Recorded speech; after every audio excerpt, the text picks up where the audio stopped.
Hi, this is Ann Judd for Railside Report, and I'm sitting with one of my all-time friends, the greatest hornblower in the world, Vern Serex.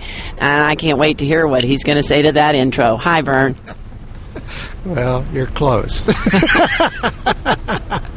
Close. So you're very humble, too, right? I try to be. Tell me a little bit how you got into doing this. Well, it started over 40 years ago, and I was living in Salem, Oregon, and working as a television cameraman. And a friend of mine son was killed in Vietnam, and I told him that I wanted to play taps for him at his funeral. And so he said, okay. So I didn't know I could play, and because I knew everyone at the Capitol, the fair manager was there and at the service, because everybody knew this fellow. And he asked me if I'd like to play at the fair, the horse show, and the racetrack. And I said, well, sure, I've never done that before. Why not? Let's try that, Well, all I had was a cornet, so I said, well, I really can't go out there with a cornet. I've got to have something better than that. So he got a hold of a fellow in Los Angeles, Harold Collinson. You probably remember Harold. Mm-hmm. And great man. And he was my mentor in what I needed to do to play for horse shows. And so I got a coach horn and a post horn. And those are the first two horns I started with at the horse show. And each of these horns will only play about 5 notes. And if you're really strong, you can get 6 out of them. I know how to get 1 out. We'll talk about that in a minute. Yeah, we've experienced that before. Right. That's right. But anyway, so then over the years I collected these other horns to add a little more variety to what I'm doing, and I think it entertains the folks and play some tunes that they know and are familiar with, and that's how it started.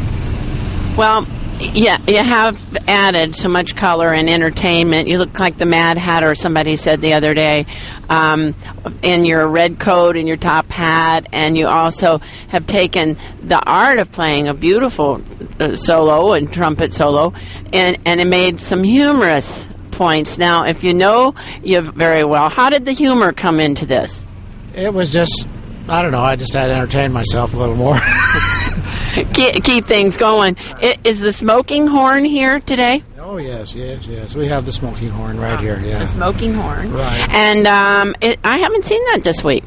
Well, we're trying to build up our lungs so we can do that. It takes a lot of... a lot of hot air. We got that. Tell me, are you doing many shows? You've been everywhere. Did you do Madison Square? Yeah, I did Madison Square Garden. I believe it was for 3 years, and then the show ended. I don't know. It says something about what I did, I guess. And where else? Well, I've been all over the United States. So I've played all the big shows and all the big houses. Cow Palace to the Forum in Los Angeles, Madison Square Garden here, Louisville, Oklahoma. I've been all over Florida. I've been all over the country. I've been everywhere. So you're kind of Willie Nelson on the road. And I heard the sad news that you'd retired. Well, I became ill, and I was sick, and I didn't know what was wrong. It took 2 years to figure it out, and so now I live with what I've got. I inherited it, so that's life. So I do a little bit. And well, I can't imagine how pleased I was when I got here to see you here. And we have a history, don't we? Oh, do we ever? Do you look over your shoulder? Whenever you go to a horse show, are you worrying I might be somewhere? Yes, I do. I worry. Anne's up there. I know something's going to happen. So, I started telling my roommate here, Adele Maurer, who's helping out a lot, and a good friend of ours both. And I started telling her some of the things I've done to you over the years. Is any one of these things, do any of those things stand out? Is there one story that stands out in your mind you'd like to tell our viewers? Well, there's been plenty of them, but of course my birthday party in Oregon, that was very funny. But I think my favorite was in Oklahoma when we did our little duet.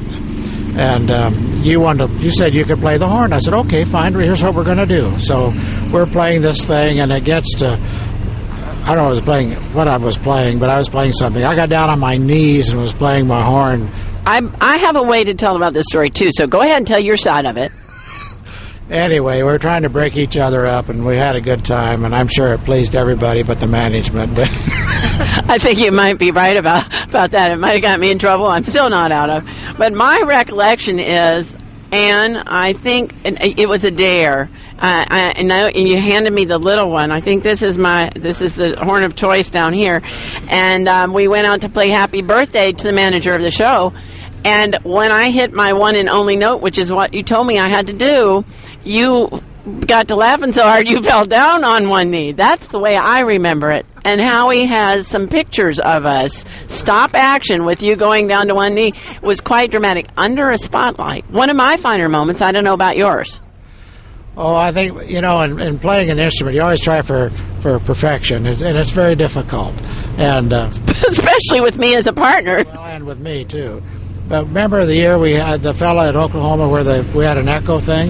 The gentleman was a very fine player, and we played that little piece. We did an echo thing of the second allegro to the Hummel. It was a trumpet concerto, and it was perfect. And I was thrilled by what we did, and it's the only time it's ever happened. It was wonderful. It was wonderful. And I think we're getting ready to have a horse show. Can you believe that? So we're going to have to wrap it up. But I have to do one thing. I'm one of the few people that has permission to do this, and we're going to have it on camera here. I'm going to ask you to hold the microphone if you would. But we're talking here. We don't have time to have a horse show. I have rights to that, folks, and I think we'll just call that a wrap. How can you say any more? Vern Serex, thank you very much. And Judd for Railside Report.